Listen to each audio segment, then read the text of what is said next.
Mason Reid's calloused fingers traced the topographic map spread across his kitchen table, the valleys and ridges of Montana's Bitterroot Range rendered in faded contour lines.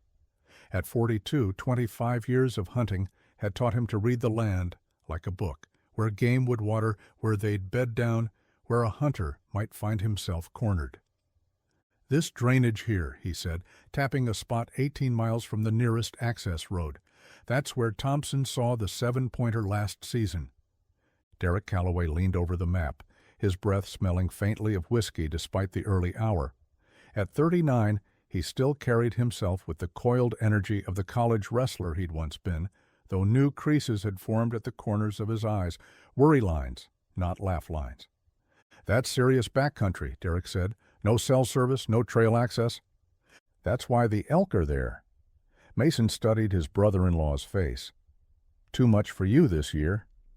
Derek's jaw tightened. "I didn't say that."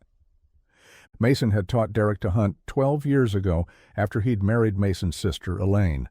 Those first trips had been easy, public land within sight of the truck, where mistakes cost nothing but pride. Now they pushed deeper each season, seeking places untouched by weekend warriors from Missoula.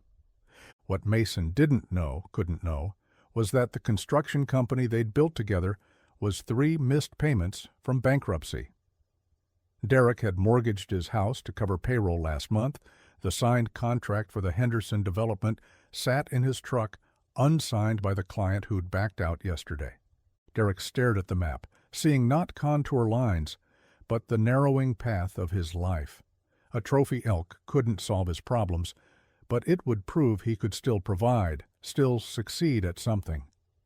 In the doorway, Elaine appeared with coffee. Her eyes lingered on the topographic map. "Every year you two go farther out," she said.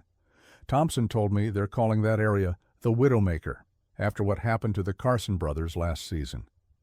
"Different situation," Mason said. "They went in December, after the first snow. We'll have clear weather." "The forest doesn't care about your plans," Elaine said, her hand resting protectively on her slightly rounded belly, a 5-month secret she'd shared only last week. Later, loading the truck under stars still hard and bright in the pre-dawn sky, Derek checked his Remington 30-06 for the 3rd time. The weight felt good in his hands, certain, dependable. "She's just worried," Mason said, misreading Derek's silence. "First hunt since you found out about the baby." Derek nodded, not trusting his voice. He hadn't told Elaine about the bankruptcy papers in his desk drawer, hadn't told Mason that this might be their last hunt together, for years. The construction company that bore both their names was dying, and only Derek knew. He slid the rifle into its case.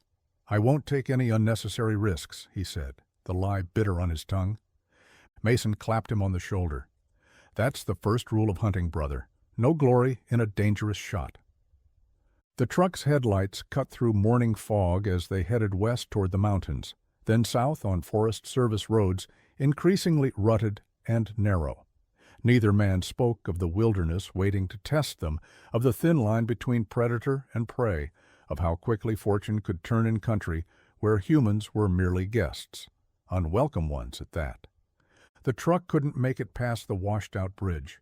Mason and Derek shouldered their packs in silence, the weight of a week's supplies settling into their bodies. 60 pounds each, not counting rifles. 18 miles to their destination meant a full day's hike through terrain that punished every misstep. By noon, sweat had soaked through their base layers despite the October chill. The trail disappeared 2 hours back, forcing them to navigate by map and compass through dense underbrush that clawed at their clothes. Mason moved with practiced efficiency, conserving energy. Derek pushed harder, his breathing labored but determined. "Pace yourself," Mason warned during their sparse lunch of jerky and trail mix. "Terrain gets steeper ahead." Derek drained his water bottle.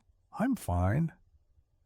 But Mason had noticed the tremor in Derek's hands, the darkness beneath his eyes. Something was off. In the backcountry, small problems became fatal fast. They crossed a narrow ravine on a fallen pine, the creek below churning with snowmelt. Derek's boot slipped on wet bark, nearly sending him into the rocky stream bed. Mason's hand shot out, grabbing his pack strap. "Easy," Mason said. "No rush." Derek's face flushed with anger or embarrassment.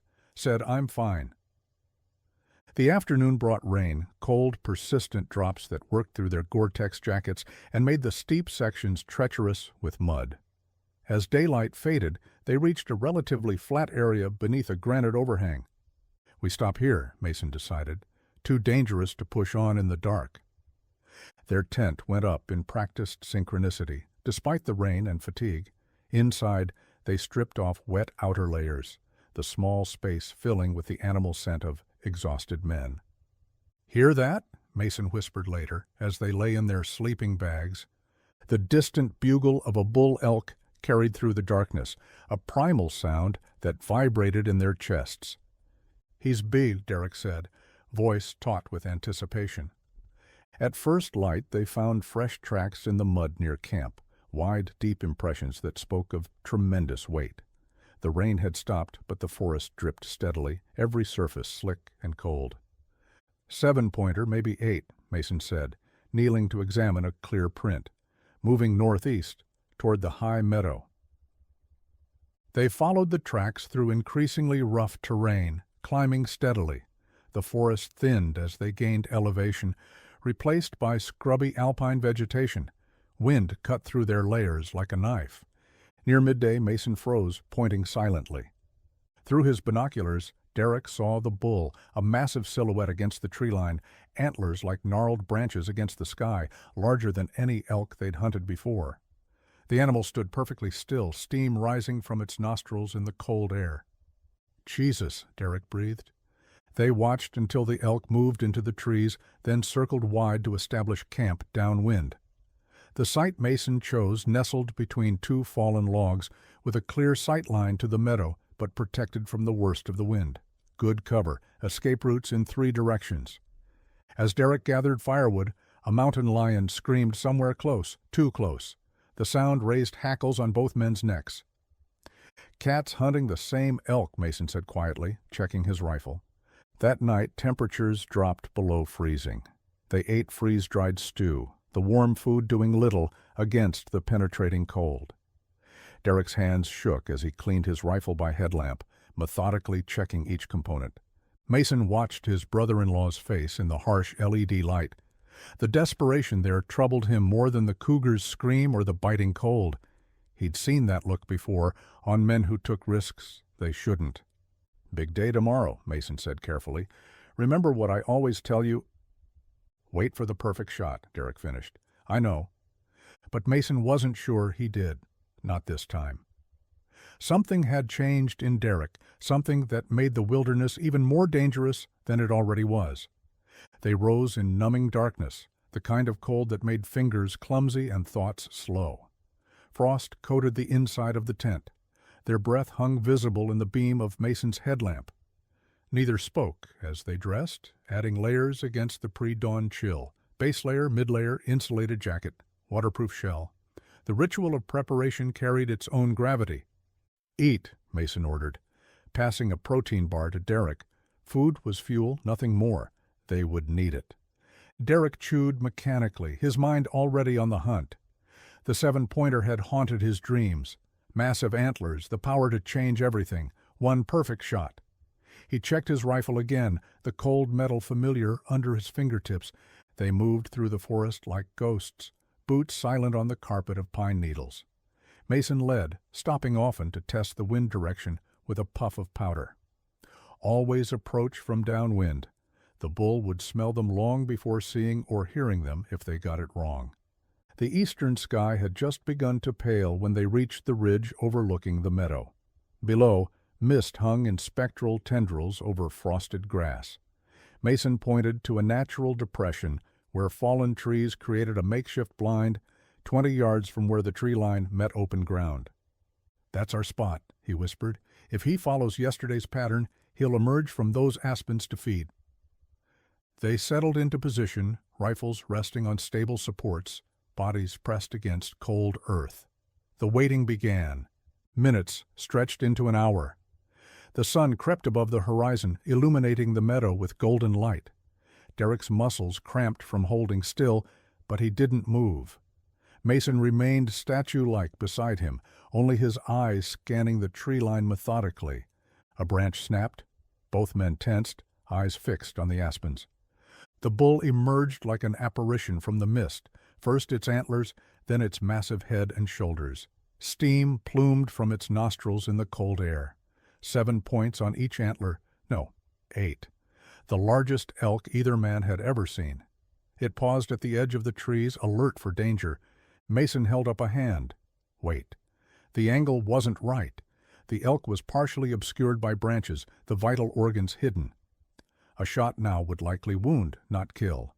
The bull needed to move into the clearing, present its broadside. Derek's crosshairs settled on the elk's chest. His finger caressed the trigger. In his mind he saw the bankruptcy papers, Elaine's pregnant belly, Mason's face when he learned the business was gone. One shot to restore his worth. The elk took a cautious step forward, then stopped, nostrils flaring. Mason's hand remained up. Wait. Derek couldn't. The pressure behind his eyes built until he could hear his pulse thundering in his ears. The crosshairs wavered slightly with his heartbeat. He fired. The rifle's report shattered the morning stillness, echoing across the valley. The bullet struck the elk's shoulder, too high, too far forward. Not fatal. The wounded animal bellowed in pain and rage, blood staining its tawny coat. It wheeled toward the source of its torment, massive head lowered, antlers like spears. "Run!" Mason shouted, scrambling backward, as the blind disintegrated under the elk's charge. Derek bolted toward a rocky outcropping, his rifle lost in the chaos. The bull swerved, following him. Its hooves pounded the earth like drumbeats. Derek could feel its breath on his back as he lunged for the rocks, fingers scrabbling for purchase. Mason circled left, bringing his rifle up. No shot. The bull was between them, too close to Derek. The elk's antlers caught Derek's pack, ripping it from his shoulders. He climbed higher, boots slipping on frost-slick rock. The bull reared, front hooves pawing the air inches from Derek's legs. Mason whistled sharply, trying to distract the animal. The elk spun toward the sound, giving Derek precious seconds to climb higher. But the frost-covered rock betrayed him. Derek's boot slid on the slick surface. He fell backward, skull cracking against stone, with a sound like a splitting log. His body went limp, sliding down the rock face to land in a crumpled heap at its base. The elk turned, lowering its massive head toward Derek's unconscious form. Mason had his shot now. He took it. The bullet found the elk's heart with surgical precision. The massive animal staggered, took 3 lurching steps toward Derek's motionless form, then collapsed. Its final breath escaped in a cloud of steam that dissipated in the cold morning air. Mason didn't celebrate the kill. He sprinted to Derek, rifle abandoned, heart hammering against his ribs. Blood matted his brother-in-law's dark hair, spreading in an alarming pool beneath his head. Derek's chest rose and fell shallowly, alive, but barely. "Derek!" Mason patted his cheek, receiving no response. "Derek, can you hear me?" The silence of the wilderness pressed in around them. They were 18 miles from the nearest road with no cell service. No one knew exactly where they were. No one was coming. Mason tore open his first aid kit, hands trembling as he assessed the damage. The gash on Derek's scalp would need stitches, but it was the head trauma that terrified him. Derek's right pupil was dilated, his breathing increasingly irregular. Concussion, certainly. Brain bleed, possibly. Both could kill in the back country. "Stay with me, brother," Mason muttered, applying pressure bandages. A low growl froze him mid-motion.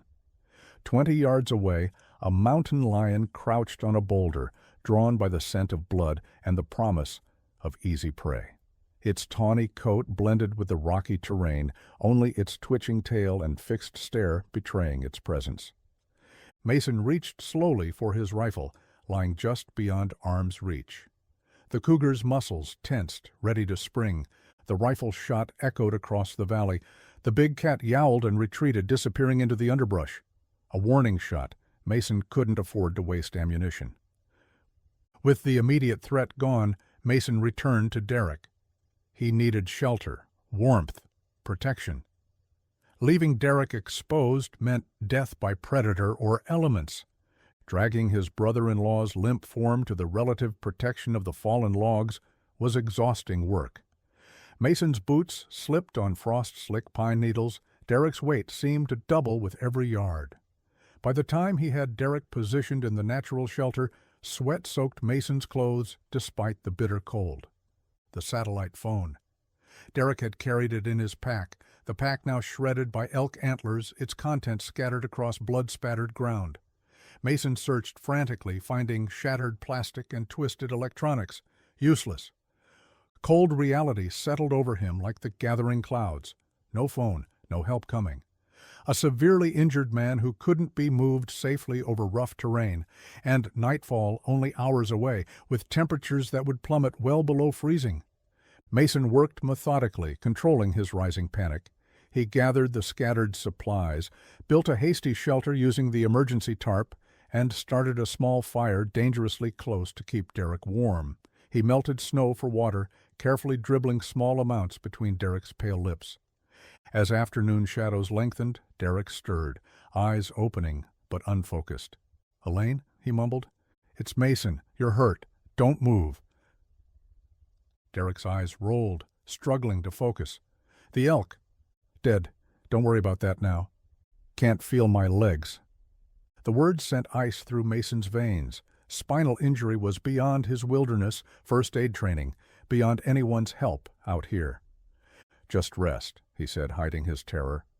As darkness fell, Derek's condition worsened. Vomiting, a bad sign with head injuries, confusion, then seizures that left him unconscious again, breathing shallow and ragged. The mountain lion's screams echoed through the darkness, closer now. Other predators would come soon, drawn by blood and weakness. The fire wouldn't keep them at bay forever. Mason faced an impossible choice: stay with Derek, watching him die slowly, while fighting off predators until their ammunition ran out, or leave him protected as best as possible, and attempt the 18-mile trek for help. Either choice could kill them both. As the night deepened, Mason made his decision. Dawn found Mason still awake, red-eyed and hollow. He had spent the night alternating between tending the fire, checking Derek's deteriorating condition, and firing warning shots when predators ventured too close. The mountain lion had circled their camp repeatedly, its screams replaced by ominous silence that was somehow worse. Derek hadn't regained consciousness since the last seizure. His breathing had grown more labored, skin clammy despite the fever burning through him. The decision was made for Mason: stay, and they both would die. He worked quickly as first light strengthened, first reinforcing the shelter with interwoven branches and the space blanket from his survival kit. Next, positioning Derek on insulated ground pads, wrapped in both sleeping bags. Finally, the hardest part, leaving him with one rifle, loaded and within reach, while keeping the other for himself. "I'm coming back," Mason promised, though Derek couldn't hear him. "Hold on, brother." He left 3 days of water and food within Derek's reach, started a new fire that would burn for hours, and marked the shelter with bright orange surveyor's tape. His pack held only essentials now: water, minimal food, first aid, ammunition, emergency flares. Every ounce mattered when racing against death. Mason checked his map one last time, plotting the most direct route to their truck. 18 miles of punishing terrain, much of it without trails. A 2-day hike under normal conditions. He had to do it in one. He started at a sustainable jog, knowing the pace wouldn't last, but needing to cover ground quickly. The first mile passed in grim determination, the second in growing fatigue. By the third, his lungs burned with each breath, the cold air like knives in his chest. A stream crossing nearly killed him before noon. The current, swollen with recent rain, swept his feet from beneath him. Mason went under, pack dragging him down, rifle nearly lost to the churning water. He fought to the surface, grabbed an overhanging branch, and dragged himself onto the bank, clothes soaked through. Hypothermia would set in quickly. No time to make a fire.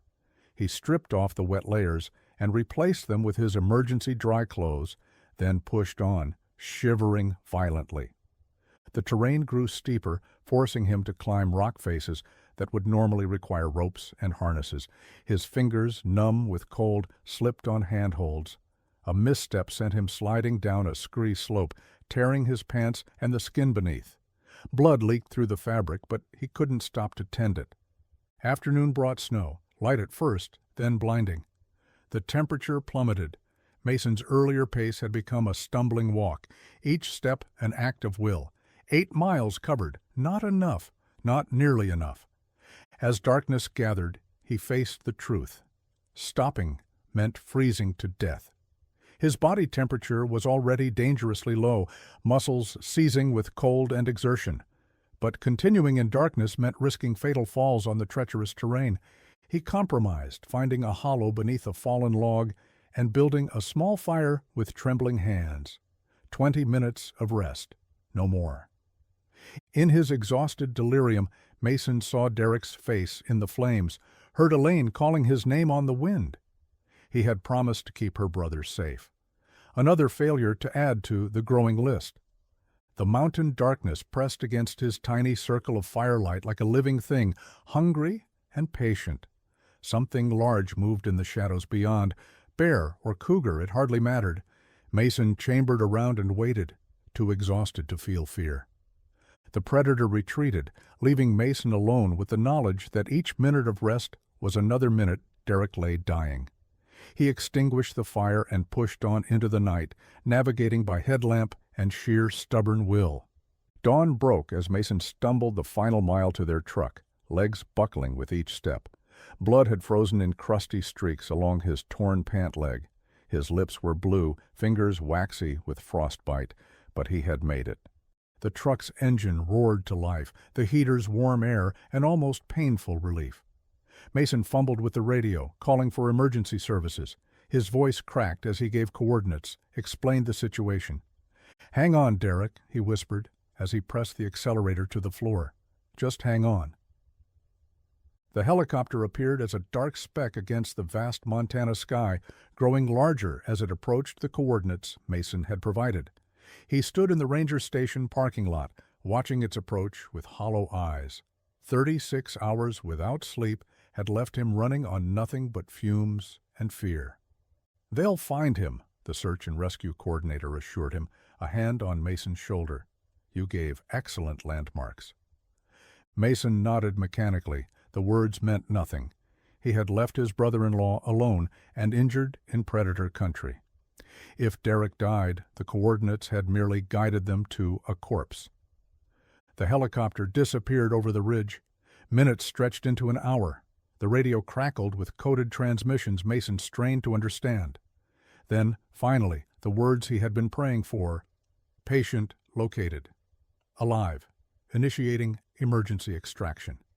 Mason's knees buckled. A ranger caught him before he hit the pavement. The Missoula hospital hallway smelled of antiseptic and despair. Mason sat with his head in his hands, dried blood still caked under his fingernails. Across from him Elaine paced, 5 months pregnant and hollow-eyed with fear.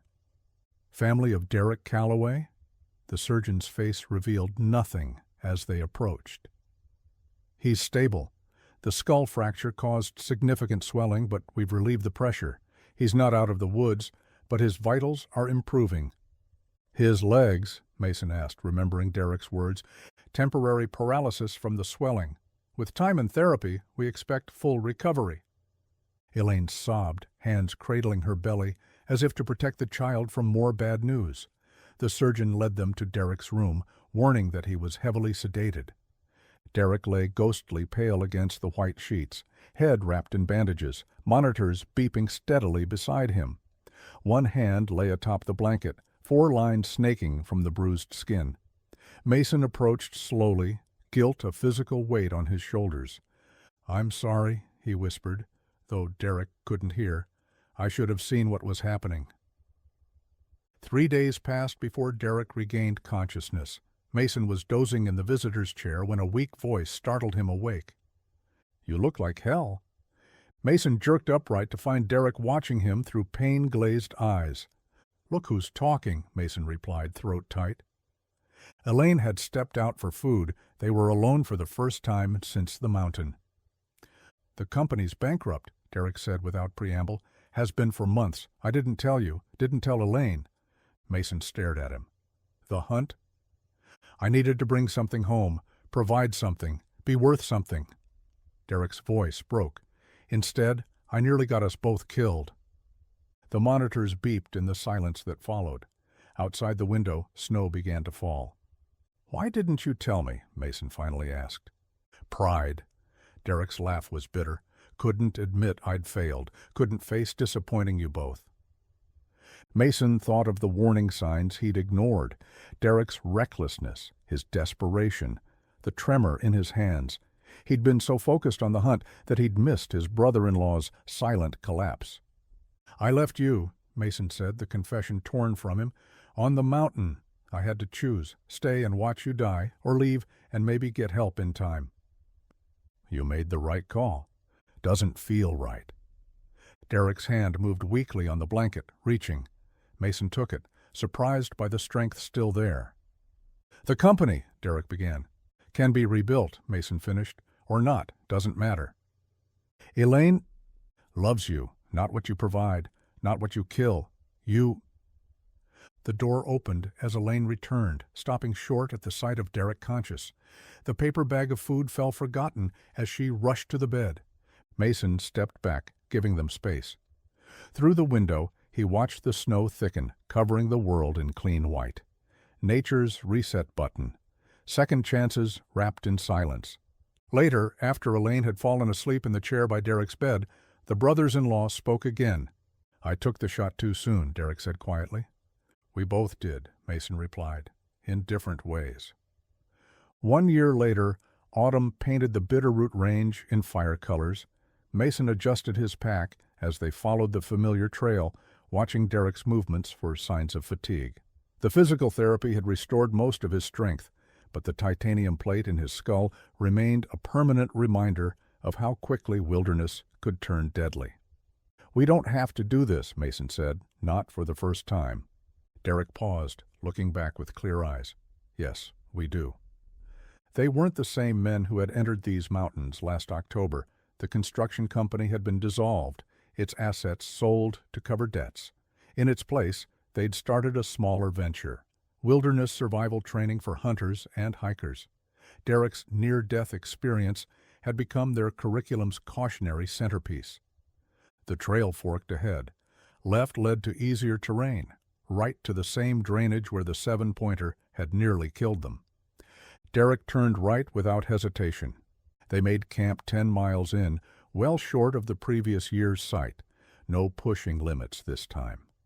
The fire crackled between them as night settled over the forest, stars emerging in the crystalline sky. "Elaine didn't want you to come," Mason said, feeding another branch to the flames. Derek nodded, his face golden in the firelight. "Aiden's only 3 months old. She's afraid he'll lose his father." "Valid fear." "I told her this isn't about proving anything anymore." Derek's eyes met Mason's across the fire. "It's about remembering what matters." Morning brought frost and the distinct tracks of a young buck near their camp. They followed at a measured pace, maintaining safe distance. No rushed pursuit, no desperate need for trophies. The wilderness demanded respect, not conquest. Near noon they spotted him, a 4-point buck grazing in a small clearing, unaware of their presence. Young but healthy. Meat for winter, not a mount for the wall. They settled into position, rifles resting on stable supports. Derek lined up the shot, then paused, glancing at Mason. Mason nodded once. "Ready when you are." Derek drew a slow breath, exhaled halfway, and held. His finger took up the trigger slack with deliberate precision. The rifle cracked, its report echoing across the valley. The buck dropped cleanly, heart shot. No suffering, no chase, no danger. They approached the fallen animal with reverence. Derek knelt beside it, placing a hand on its cooling flank. "Thank you," he said quietly. The field dressing was methodical, respectful, nothing wasted, the meat carefully packed for the journey home. No trophy this time, just sustenance earned through patience and skill. As sunset painted the western sky, they built their final camp of the trip. The temperature was dropping rapidly, but their fire burned strong, sheltered from the rising wind. "I dream about it sometimes," Derek said suddenly. "The elk, the fall, waking up in the hospital." Mason nodded. He had his own dreams. Derek's blood on the rocks, the mountain lion's eyes reflecting his headlamp, the endless miles trying to reach help. "In the dreams," Derek continued, "I always take the shot too soon, always miss. But sometimes I see what would have happened if you hadn't been there, if you'd made different choices." "We both made mistakes," Mason said, "but only one of us nearly died from them. And only one of us had to decide whether to leave the other behind." The fire popped, sending sparks spiraling toward the stars. Both men watched them fade. "Aiden will hunt someday," Derek said, "if he wants to." "We'll teach him," Mason replied. "Together, we'll teach him to wait for the right shot, and to recognize when something matters more than the hunt." Morning found them breaking camp with practiced efficiency, packs lighter now, without the survival anxiety that had driven their previous trip. The journey out was easier than the journey in, downhill, with clear skies and the knowledge of success earned the right way. At the trailhead, they loaded their gear and the carefully wrapped meat into the truck. Derek paused before closing the tailgate, looking back at the mountains rising against the blue October sky. "Worth coming back?" Mason asked. Derek nodded slowly. "Not for the buck, for this." He gestured between them, then toward the wilderness. "For remembering what it teaches you, if you're willing to learn." As they drove down the winding forest road toward home, toward Elaine and baby Aiden waiting in Missoula, neither man spoke of the transformation that had begun with a shot taken too soon and ended with a family preserved through choices made in the aftermath. Some lessons were paid for in blood and fear. The valuable ones changed you forever. At Hunting Stories, we share more than hunts. We tell of trails gone cold, shots that never came easy, and the weight a hunter carries long after the kill. Subscribe now and walk with us through the unforgiving wild, where every blood trail has a story, and not all survival is measured in meat.